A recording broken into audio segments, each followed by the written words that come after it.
Now we're going to look at a bit of the pre-function cocktails. Now, events classically will have, the majority of the events we're doing are gala dinners, function dinner, conference dinners, conferences, but we're talking about the dinner aspect of it at the moment. And the format normally starts with a pre-dinner area, and then you go into the main course and your entertainment and whatever your event is for the night.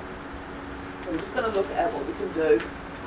Again, Victoria Park, golf course.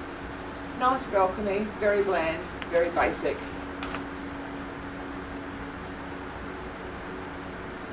Dry bars with the venues, woolly apples covers, paper lanterns. Not expensive. Not expensive, but how effective. Oh, and we threw some fabric on the benches and some pillows. You don't have to do that. We had enough money to do that. But even if you'd just gone in with the dry bars and the lanterns, that would look nice. It's a simple thing. And it's in how you present it, how you lay it out. Instead of just randomly sticking the dry bars just wherever they are, line them up. Use the furniture to the best effect. Don't make it look like a dog's breakfast. Organise it. Think about it. How are you going to place it so that it looks dramatic? You can add drama by how you place your furniture. Well, here I've done the dry bars and I've stuck hula hoops in them for a different shape. Just for fun. That's really clever, I like that. Yeah, they actually match my other columns, so yeah. Now this is not necessarily be a budget, but it is very effective pre-dinner presentation. We have there is a table, it's one of your dinner tables, which we have got a hole in the middle of, and we drop a live model into the middle standing on a milk crate and we dress her up to whatever the theme is. This one here, it was done to launch a rebranding. So she was dressed as a bit of a supermodel, which was fun. Here we have, obviously, Gay Patty, it was the Moulin Rouge. So, and then we have the mirror tiles on here and we put the pre-dinner drinks on those. So it's a really interesting way of presenting your food.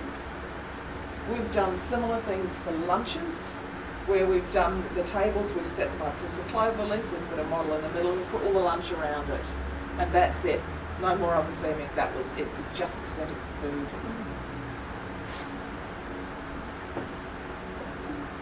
Welcoming door, James Bond, sexy Bond girl. Watered down martinis, you don't want full strength, you'll have your guests going gaga. But watered down martinis, again we're using stuff that they've got there to simple effect. It's just a mirror frame and glasses. Think about how you place it. Experiment with how you place it. Stack them, move them around. Look at what the magazines are doing. Oh, and here's one I love to do too, and I've already mentioned it slightly. Playing with your food. You've got no budget, but you want to do something interesting, use your food. We've all seen these, classic old mess hall, line them up, in a line with your plate, The food might be great, but the appeal, not so much. You know what you're going to, as I said before, with the other room, it's like a plain room, rubber chicken, dressed room, you expect something, it tastes better because it looks better. Slightly better presentation. It's nice, it's tidy, it's uniform. They've added a little bit of detail to it. What you would find in a motel, a lot of hotels for sort of classic buffet style at Palm Out. Or you can play. And get creative with your food. Present it in interesting ways. It's a little cheeky, but chefs love to get creative. Give them an opportunity. You've never seen a chicken wing presented like that before, I bet. Give them an opportunity. They're artists too in their own way, especially the chefs in the quality hotels. 5-star venues hire some very talented chefs. Give them an opportunity to explore and share their craft in a new way, rather than just churning out some more rubber chicken. Soup. That's If you've done that is nothing true. else, if you've done nothing else but you've presented your food with imagination,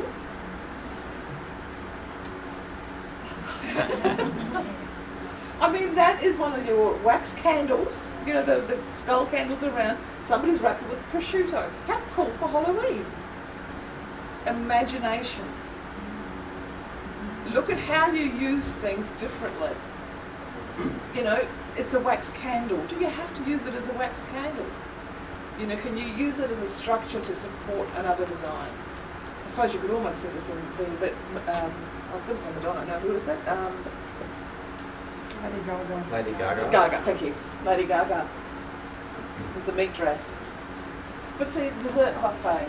Look at how beautifully that's presented.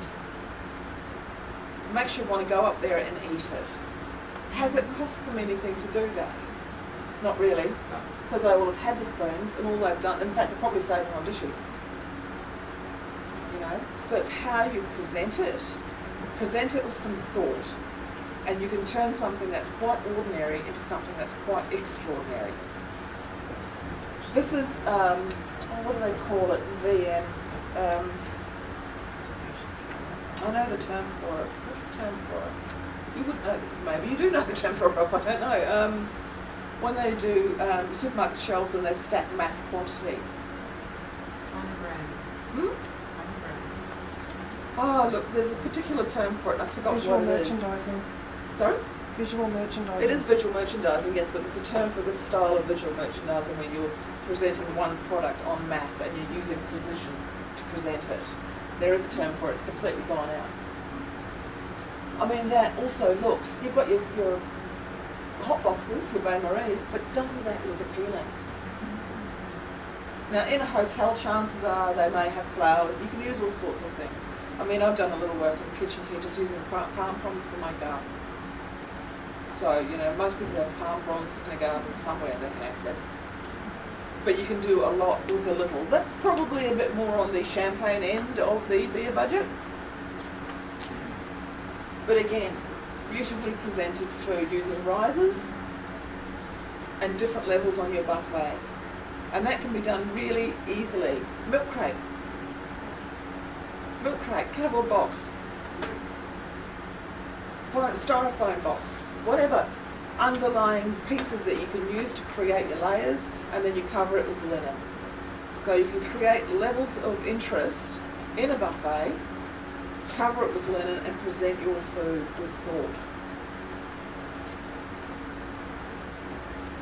There's another one. See, just little sliders, burgers, simple food, grass, easy to grow. Get some wheat germ, some cotton bud, or some cotton wool, lay it out, throw it on some water, leave it for a week, and you've got some event styling happening. And it's cost you a bag of beans and time. That's not beer budget, but that's one of my favourites. So I had to show it. It is opulent. It is presenting food from one of the bakeries as they were presenting out their whole new range to the Brisbane market, and we went all out opulent. And what makes it opulent? What makes it look opulent? Colour, Material, the gold texture. and red colour. The colour? Yeah. Okay. What else The makes it texture of opulent? it. The yeah. texture. It's that lovely shiny satin that gives that glimmer, and it gives a feeling of being expensive when actually satin's not expensive at all. Not anymore. But we connect a certain opulence with the look of that fabric. You could also use velvet that has that lovely texture as well, and it has an opulent feel to it. This one's cheap though. Sea salt, a couple of nuggets, and a few random shells from the cheap shop. But we've just created a pattern, added a little thought, and presented it nicely. Or playing with your food. Use your food as your centrepiece. You know, it depends on the event you're doing, but use your food as your centrepiece. Use different elements. See how we've used different razors in here? We've got an old pot, We've got a pair of jeans, that was a great look. A few bits and pieces, country theme. So we've used a few rustic elements. The food is the centrepiece on this one. You've used a few rustic elements to create the support and the structure for it, but once the food goes on, that takes on a different look as well. So again, your theming costs on this are quite minimal, because all you're doing is an overlay. Probably a selection of pots that if you've got a supply a theming company on hand, or even in your own house, that you would have in-house, and some op-shop jeans, you know, and a few greens. It's all very cheap, but it's how you use your imagination to combine them to create the look. Now we're going to look with playing with linens. Power of chair covers and colour. Community hall. We've already had a bit of a look, you know. This is where a lot of people go in, and it's got an overlay. It's got a centrepiece. Looks very nice. Pretty, but it's Very still bland. Boring, isn't it? Yeah. Now, same room. It's a two-sided room, by the way, so this is the other side of the room. And all we have done to that, to change that look completely, is add a chair cover. That's it. But all of a sudden, what do you think of that room? More elegant. I think someone's gone to some effort. It looks more elegant. And you can take it a step further by adding a sash, and you bring even more colour into it. So you can I up like the the notch. sashes. Depending on where your money is, you can up the notch. Here's another excellent example. City Hall. No chair covers, red napkin. That's all their theming. Now it's okay, but again, it's pretty boring. Add a chair cover and a sash, and it's a completely different look. And you're not looking at a lot of money here. You're not throwing tens of thousands at an AV budget. You're not throwing tens of thousands to theme the room. You're only just adding a finish. So if I'm working on a tight budget, the very first thing I put into that budget is a chair cover. And you can see why.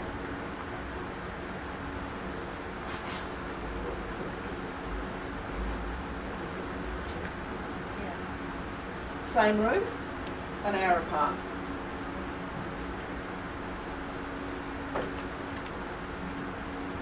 And then I've got a few other images that we're just going to have to work through. So you've got different colour combinations. You can work with all white. You swap your colours around. You've still got a chair cover. You've still got a napkin. You've still got a tablecloth, but you've just played with your colours. And then again, you can up the ante again. Add a sash. The previous one, you'll note, didn't even have a sash. Didn't even have a sash. It was just a chair cover and a napkin. Yet you have an elegant room.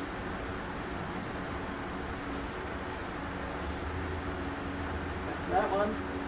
You're getting a bit more opulent again. Be careful with your colours though, and your fabrics. What does that look like to you? Straight, yeah. I think it looks a bit Chinese restaurant to me. So while it's gold and red, because of the fabric choices, we've used a gold satin with the red satin. And in a lot of cases, well, to me at least, it sort of says Chinese restaurant. Do you think a silver would have been more appropriate, or? You could probably still have done the colours, but instead of using satin, I would have used an organza and would have completely changed the impact. So you can change your fabrics, will change how a colour is perceived or utilised. And the effect, if you want Chinese restaurant, perfect. Add a few Chinese lanterns on there and you're on the way. Tablecloth, napkin, chair cover, and we've added an overlay. We've got 3 colours going on in there now, but that looks really good, and it's just your linen. Again, it's not expensive to do. A lot of venues will actually include an overlay and a napkin as part of their deal. So all you might have to pay for would be the chair cover. Okay? In the background, I'm not sure if you can see from there, in the background, because of James Bond, we've got some cutouts up here now. I think I've got other images later on. But again, very cheap. This is just a cutout. Cutouts are often sort of a bit sneered at as being very cheap theming. They can be, but they can also be extremely effective. You know, here we have a cutout at the back, but no, you have a look, they're on a box. I haven't just popped them on the floor down here, which means they only come up to this height. Pop them up on a box, so that they're now up. Why would I do that? Vivian, why would you think I would do that? Yeah, Visual effect. but why would I do that? More appealing. It is, yes, it is more appealing and it is visual. What is it about the vision? Why would you raise it? More height to the room. More height to the room? The other thing is too, is once you've got a bunch full of people in this room, You're not going to you've see got it. head heights going up to here. They're as tall as your cutouts. You've got all these people standing in your room, you're not going to see your props. But also, If you've that's got your, the room, you've got the height, bring them if, James, up. if that's your theme, Yeah. they need to be seen. So, That's right. Makes the theme more effective. Yeah. And you can't see it in this one because the lights aren't turned on, but I usually just throw a light behind it, one of these, behind the cutout, and all of a sudden you've got a James Bond, but it's done very simply and very affordably. I mean, you can do James Bond and spend a schoolie and have a lot of fun, but we're talking champagne style on a beer budget. And trust me, I've done James Bond as a schoolie and had a lot of fun, but those photos aren't in here. Now that's a beautiful room. What do you think the occasion is? Ready? No. Christening? No? Hmm? Christening, no? No. Presentation. The gala ball? It is a gala ball. And the theme for this gala ball was Rio. Oh, interesting. Do you think this, yeah, no, seriously. The client came to me and she wanted a Rio Carnival theme to her room. And everything I suggested and offered to her that supported that theme, she rejected. When she went out and she found these from another supplier, and I ended up providing her with the chair covers and the flock runners, and I walk into this room, and you know, this is supposed to be Rio Carnival, masquerade, you know. Where's the colour? Yeah. I think she was planning a wedding. She certainly wasn't staying on topic for her event. There wasn't a mask to be seen, and it looked beautiful. Yeah, it would have looked better if they'd had even a little face mask at the placements. Yes, but But there was nothing. she's promoting it as being a Rio masquerade theme, and everybody's walked in to a beautiful room, but where's the Rio? Yeah. They're all right. I like that. It's nice, isn't it? Twisted willow, bud lights. I love the way technology has changed things, that you can now get all these little lights with itty bitty little batteries that you can put on tables. It's fantastic. I love it. Gel bars, light bulbs, chair covers, and a room wash. This is a room wash.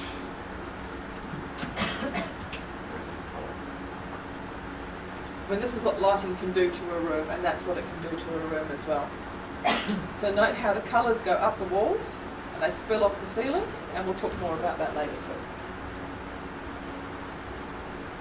One single thing en masse, no bud lights in this. You've got a chair cover, you've got a vase, you've got no other theming in the room, but you've got a really cool looking room. Now this is a white table with the black chair covers, and that's it the other way around. So again, you can just change the feel of the room. Am I moving too much, Aaron? I'm sorry. No, it's fine. You can just change the feel of the room by how you utilise your linens. And that's an alternating look where you combine it differently again. And again, you're simply displaying your linens, and there's a bit of room wash going on in that one as well. Or you can make it look like an absolute festival. And yes, Travis, I know you don't like the colour, he's left. You know, you might not like the colours, but you know, if you're looking for something to create look like a festival, use colour. And there's another one there. Here we've done a rainbow through the room. Remember the room I showed you before that was blank and had all those empty tables in it? Same room.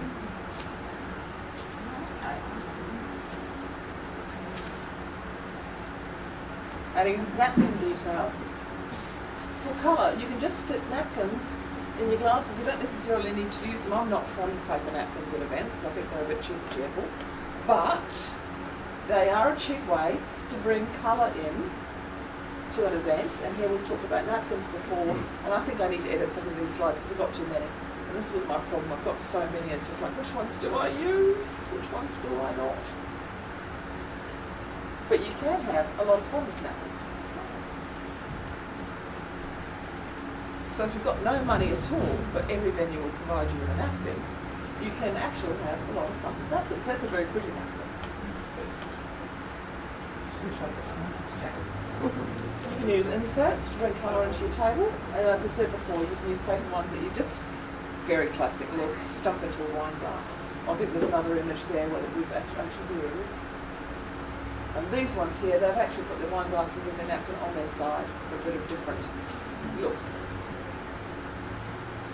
There's lots of paper fold. It's like doing origami in cloth. So there's lots of paper folding or napkin folding styles, and you'll find them online if you want to experiment.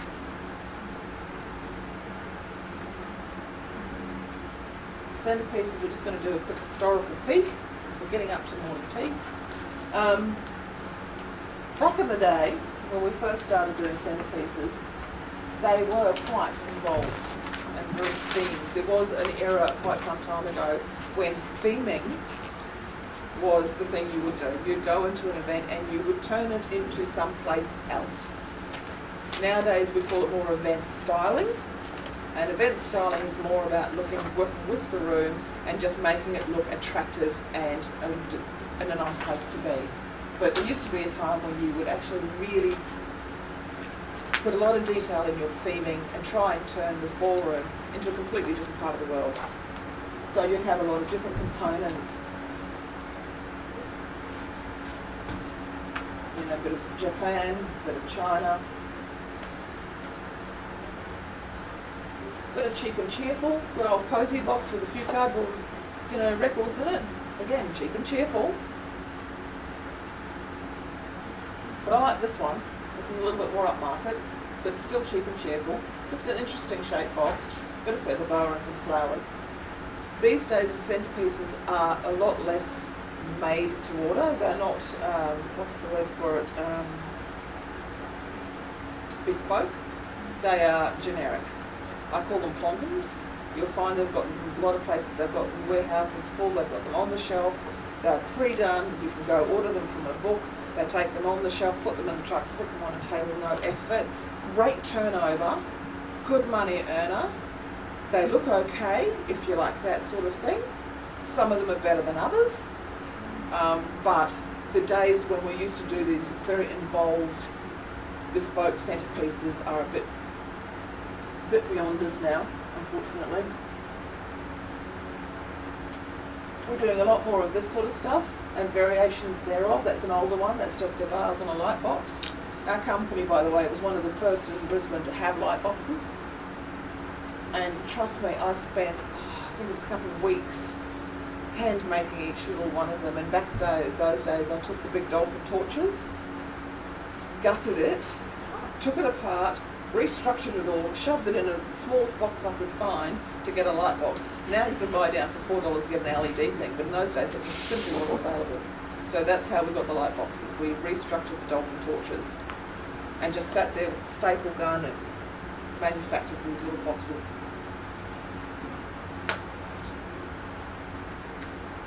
The power of repetition, simple vases, mostly gel. I'm not sure if you've seen them, and again they've changed again, the little plastic ice cubes that have got lights in them. We were using those for the longest time to put in these. Now they've actually got lights that do it properly, that are designed for that, but back in those days all you could get was the ice cubes, so we used to just throw one of those ice cube lights in there to give it a bit of light and glow. It's very simple, very effective. Polystyrofoam stars, glitter, some mirror tiles. Very simple, but how you place them creates the drama. And you can use anything in a vase. But how cheerful is that?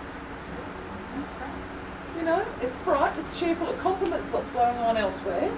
It looks like a fun party.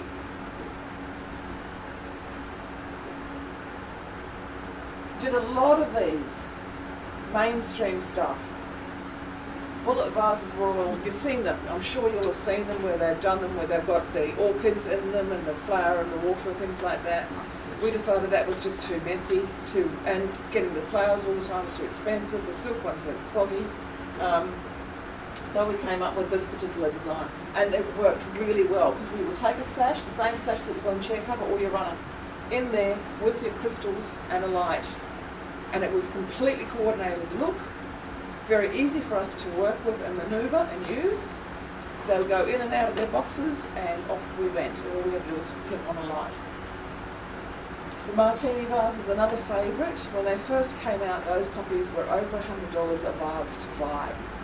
As an event stylist, that's a big investment, especially when you need 60 of the puppies. They break here all the time, so keeping them in their boxes is really important. Used to laugh at me. People used to absolutely think I was a Fruit Loop. I was so protective over my boxes. So if somebody messed with my boxes, I got really ticked. Because when you're transporting these, if you don't have the box, how are you going to get it there? You're transporting 60 vases, where are you going to hold them? You know, you got them rattling around the back of the truck. The boxes were really important. What have you got that black, is that just on film from Yes. a camera? Okay. Yes. How did you get hold of that? Where did you, I had a box full that I had scored years and years and years ago. and you kept it, you saved Oh it. my God, yes. That's a great idea. I've thrown mine out. Oh, no. Oh, should have. I don't have it anymore, but I I love had that a idea. 30-metre long warehouse, pallet racked, and it had boxes and boxes of stuff. And I would buy, we had Brilliant. stacks of the cylinders of the computer magnetic tape, and we would use that for that as well. Wow. But yeah, I found it at, I think it was that recycled rubbish place down at West End, and I got some, picked it up from here. There are a lot of garage sales. You know, you pick up your bits and pieces from here, there, but I kept everything. So when I sold my business, I mean, it took them literally 2 weeks to empty that shed. Every day, several trips, so much in it. Centerpieces is room decor. There's a rule, or unspoken rule out there that a centerpiece should not be higher than your elbow. You know what? You can break that rule. One of the things to remember is when you're at a function and you've got a table of 10 and it's a big round table, how often do you get to talk to the person on the other side of the table? It's too Can noisy, you you actually can't. even hear them? Mm. Do any of you talk to the guy at the other side of the table? Very rare. Very rare. So does it matter if you see them? Not that much. It depends on the nature of the event. But, again, champagne styling on a rear budget, slightly more budget here, but we've used the centrepiece, and these puppies are 6 feet tall. We've used the centrepiece to create the theme for the rooms. So as you can see, it was a masquerade theme. Well, something. Similar centerpieces, but we've used different colours and we've done a Rio. Again, nothing else going on in there. Simple height, silver and black.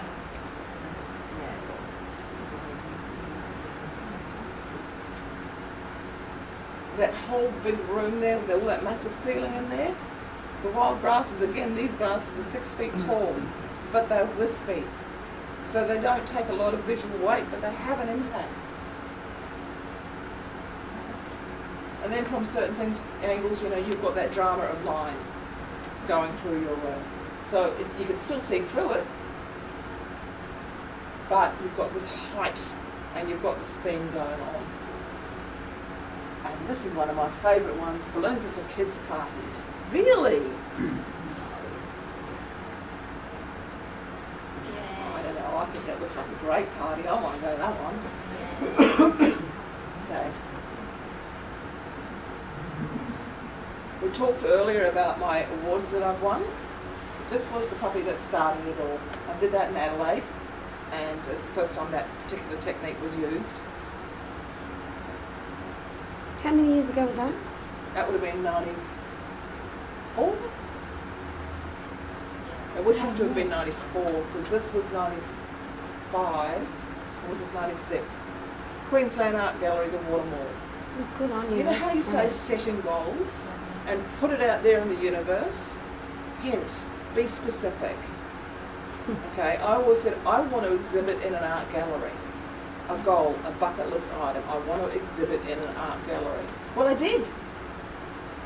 But I wasn't specific. I wanted to exhibit in an art gallery for my paintings and drawings.